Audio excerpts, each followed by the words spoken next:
And take a look at that interesting head shape. And when bearded dragons are frightened, they put out a black frilly beard underneath the chin. There's about 6 different kinds of bearded dragons that occur mostly in southern Australia, but are absent from Tasmania.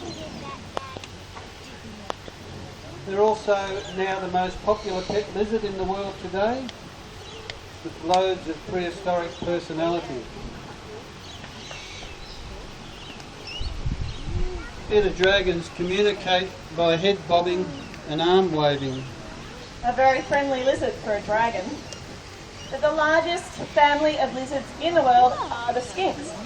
And Australia is home to some of our larger varieties of skinks. So often when I do say that word, people think of the little skinks they might see around their garden. But this here is also a skink, and he's called a shingleback.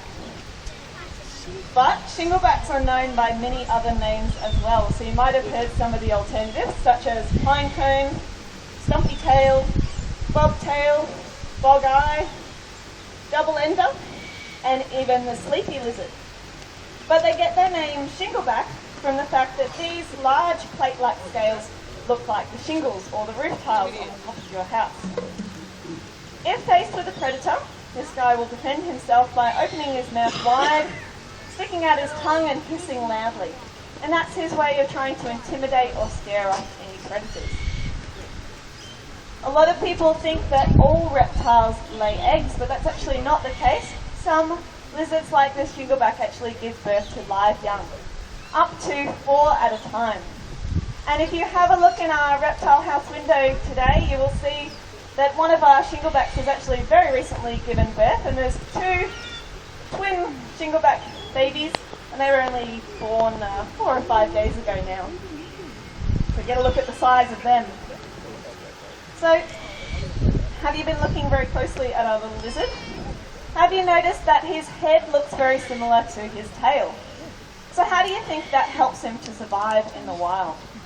Well, it's all about confusing your predators. Which end is which, heads or tails? When that predator, which might be a bird, swoops down, they might just grab the wrong end and get a bit of a surprise. So that's one awesome looking lizard. The shingleback's were the first native Australian reptile seen by European people as long ago as 1699. Shinglebacks are not endangered, but there are Australian lizards that are threatened. Right here in Victoria's alpine regions, both the Guthiga and the she-oak skink are threatened through loss of habitat and predation. But here at Hills Sanctuary, we're committed and determined that there'll be no extinct skinks on our watch. And we're hopeful that up to at least 20 Victorian animals cannot become extinct. Soon you'll be able to see both the Guthiga and the she-oak skink in the reptile house, and they are awesome little skinks indeed. Now, as the mighty extinct goanna maglania once roamed an ancient landscape, the largest living lizard today is the Komodo dragon of Indonesia. Not a mythical or legendary dragon, but in fact a monitor lizard. In Australia, we call monitor lizards goannas. The word goanna is a corruption of the word iguana. Sarah is bringing out Chantilly, our lace monitor.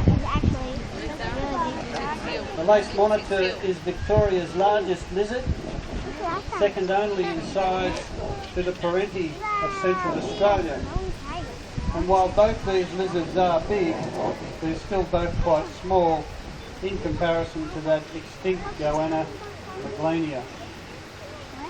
So lace monitors are foragers, and they use that long forked tongue to seek out the scent of possums, rabbits, rats and mice, birds and their eggs, snakes and other lizards, invertebrates.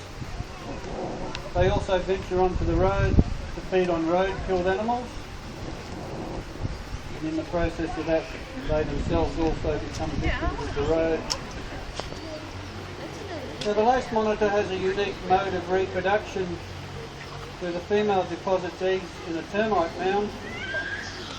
The termites repair the damage, and it acts as a natural incubator for up to 12 months. The female returns to lay the next season's eggs and inadvertently releases the previous year's young. quite a unique mode of reproduction.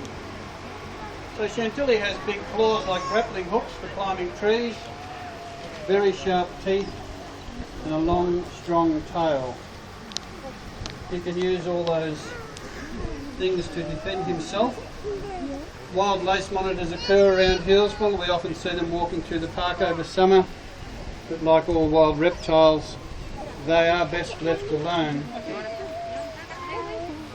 Now you may have heard that monitor lizards run up the legs of people mistaking them for trees, and that if they bite you, it can result in a recurring sore. Now, both those stories may be myths.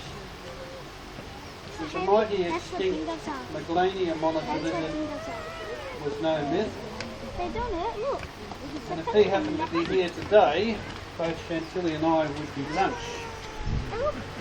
So Chantilly likes the opportunity to come outside and catch a bit of sun, so we'll pop him up here on his log. So I have here the shed skin of a snake. It's called a slough. Now humans shed almost 1 million skin cells every day.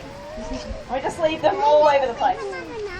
But snakes, on the other hand, are much neater at shedding their skin. They will shed all of their dead skin cells in one go. So this slough here actually comes from our scrub pythons. Scrub pythons can grow up to 6 metres in length, making them Australia's largest snake. And you can actually tell when a snake is ready to shed their skin because they start to look a little bit different. They produce a milky liquid under every scale in the body, including over the eyes. So the eyes become very cloudy and their skin becomes very dull in appearance. And when they're ready to shed their skin, they actually seek out a rock or a log and push their face up against it to break open the skin on the face. And then they're able to wriggle forward, freeing themselves of all that old dead skin. And it actually peels off inside out, so almost like a stocking coming down, and they leave all that old skin behind. So lizards shed their skin in a slightly different way. Theirs comes off in large chunks or pieces rather than as one whole piece. But you can imagine how huge the mighty Megalania's skin may have been.